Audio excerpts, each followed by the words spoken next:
let's get into some voicemails. Our voicemail line is open 24 hours a day. It's 219-2-DAVID-P. Here is one voicemail about the presidential debates and our coverage of them. Hey, this is Dan in Corvallis, Oregon. I've really been enjoying the podcast. I've been listening for about a month and a half or so. The thing is, I know the election's coming up and the debates are what the mainstream press is covering, but it would be really cool to hear you guys talk about something else. I mean, the debates are so pointless, and, you know, while the candidates may not be the same thing, they're both pretty close.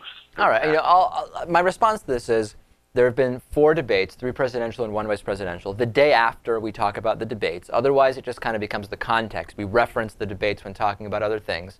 This happens once every 4 years. It'll be over in a week. I don't think our debate coverage has been excessive, Lewis, by any means.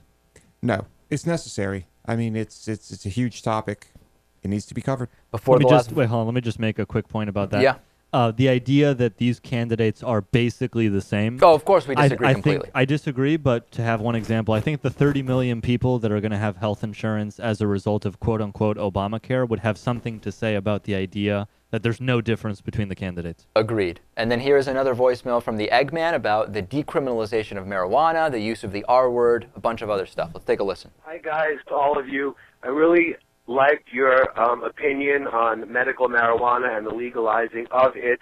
And I want to specifically talk to Guatam on his issue that he believes that legalizing it isn't necessarily going to help the legalization of recreational use.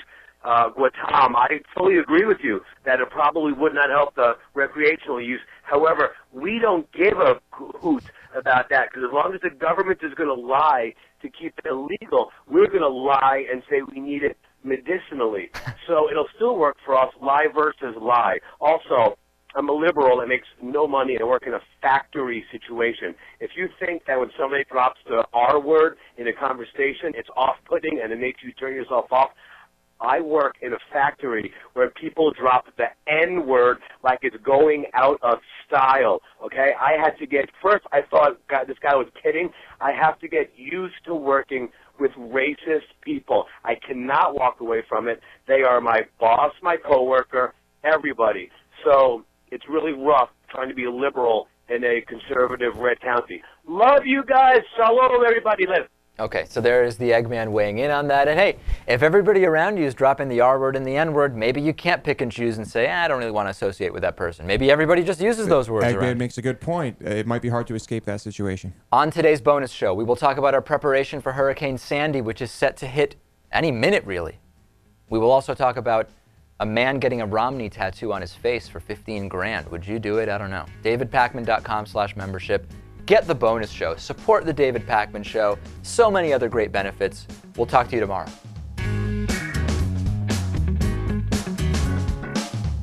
The David Pakman Show at davidpakman.com.